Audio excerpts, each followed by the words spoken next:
Hello, welcome back to my channel. So let's travel to Korfakan.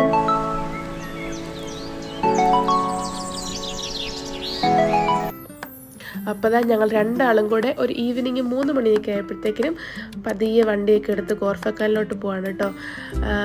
ഷാർജയിൽ തന്നെയാണ് സ്ഥലം, ഒരു 86 കിലോമീറ്ററാണ് ദൂരമുള്ളത്. അപ്പോൾ നമ്മൾ രണ്ടാളും കൂടെ പോവാണ് കേട്ടോ. ഇങ്ങനെയാണ് കേട്ടോ പോകുന്ന വഴിക്കത്തെ കാഴ്ചകളൊക്കെ. മലയൊക്കെയാണ്, നമ്മുടെ നാട്ടിലെ പോലെ പച്ചപ്പ് ഹരിതാഭമുള്ള മലയൊന്നുമല്ല, ഫുള്ള് വറ്റി വരേണ്ട കല്ലും പാറയൊക്കെ ഉള്ളൊരു മലയാണ് കേട്ടോ.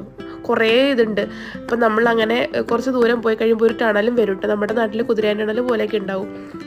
അപ്പോൾ ഇതാണ് നാട്ടിലത്തെ പോലത്തെ ഇവിടുത്തെ ടണൽ. ശരി, ഏകദേശം കുറച്ച് വലിയ ടണൽ തന്നെയാണ് കേട്ടോ. ടണൽ കയറി ഇറങ്ങി കഴിയുമ്പോൾ തന്നെ നമുക്ക് കോർഫക്കാനിൽ ഷീസ് പാർക്ക് എത്തും.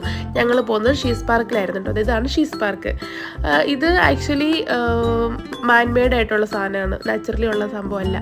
അവരായിട്ട് അവിടുത്തെ ഗവൺമെൻറ് തന്നെ ഉണ്ടാക്കി വെക്കുന്ന ഒരു പാർക്കാണ് കേട്ടോ ഇത്, ഷീസ് പാർക്ക്. അപ്പോൾ ഞാൻ ഓടി പോകണം കേട്ടോ, വേഗം ടിക്കറ്റ് എടുത്ത് ഉള്ളിൽ കയറാൻ. ടിക്കറ്റ് ഉണ്ട് അവിടെ, എൻട്രി ഫീസ് 10 ദിർഹംസ് ആണ്. അപ്പോൾ ഒരു ഗേറ്റിൽ കൂടെ നമുക്ക് കയറി പോകാനും അടുത്ത ഗേറ്റിൽ കൂടെ ഇറങ്ങി വരാനും. അപ്പോൾ ഞാൻ ഓടി പോവാണ്. അങ്ങനെ ടിക്കറ്റ് എടുത്ത് അകത്ത് വരുമ്പോൾ അങ്ങനെ ആ ഒരു വെള്ളച്ചാട്ടമാണ് കേട്ടോ കാണുന്നത്. നല്ല രസമാണ് ആ ശബ്ദവും ഒക്കെ, പച്ചപ്പും ഹരിതാവയും കുളമൊക്കെ പോലെ നമുക്ക് തോന്നും.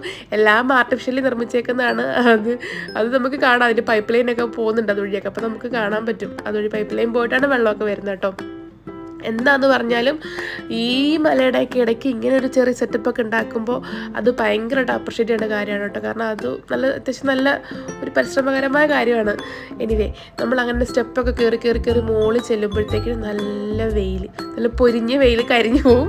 അപ്പോൾ നമ്മൾ സൺസ്ക്രീൻ വാരി പൊത്തിയിട്ട് വേണം മുകളിൽ പോകാൻ വേണ്ടിയിട്ട് കേട്ടോ.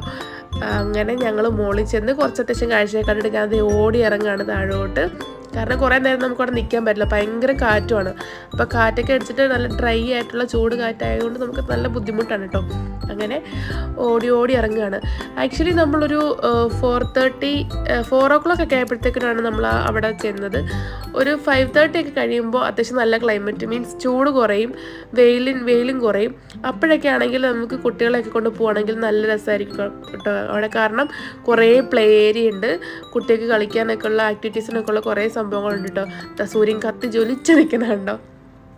എനിവേ, അങ്ങനെ നമ്മൾ കുറച്ച് നേരം അതുവഴിയൊക്കെ വെറുതെ ഇങ്ങനെ കാഴ്ചയൊക്കെ കണ്ട് നടന്ന് കുറേ ഫോട്ടോ ഒക്കെ എടുത്തിട്ട് തിരിച്ചു പോവാണ്. എനിക്ക് എങ്ങനെയെങ്കിലും ഒന്ന് ഓടിപ്പോയി കുറച്ച് വെള്ളം കുടിച്ചാൽ മതിയായിരുന്നു. കാരണം ഞാൻ ബാഗൊന്നും എടുക്കാത്തതുകൊണ്ട് വെള്ളവും ബാക്കി സാധനങ്ങളൊക്കെ ഞാൻ വണ്ടിയിൽ വെച്ചിട്ടാണ് വന്നത്. ഞങ്ങൾ അവിടെ ഒരു കഫേ ഉണ്ട്, അവിടെ നിന്ന് ഐസ്ക്രീമൊക്കെ കഴിച്ചിട്ട് പതിയല്ല വേഗം തന്നെ ഞാൻ പുറത്ത് പോയി കാറിൽ കയറി ഇരുന്ന് വെള്ളമൊക്കെ കുടിച്ച് അങ്ങനെ ആ പാർക്കിനോട് ടാറ്റയും പറഞ്ഞ് ഞങ്ങൾ അവിടെ നിന്ന് ഇറങ്ങി കേട്ടോ. അപ്പോൾ ഇത്ര ഉള്ള ഇന്നത്തെ വീഡിയോ. ബൈ.